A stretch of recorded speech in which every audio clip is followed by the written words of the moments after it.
Siguro. Morning. Luto po tayo ng ating ulam today. Sinigang na bangus. Grabe pa. 10 piso isa ng kamatis. Ginto kamatis ngayon 20 itong dalawa. Parada dun ako. Nakakoko dalawang mani. Naka-candy. Isang candy. Doon sa labas may parada. Hinagis.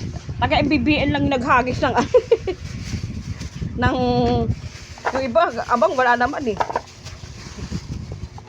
Kasama ni Tita Baduday mo yung naghagis ng mani sa barangay.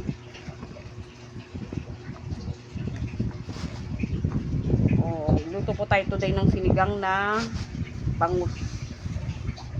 Kahapon pang dala ng mister ko wala naman sila. Kami dalawa ng maliit kaya kung mahal ang saging 200. Ganyang kalalaki.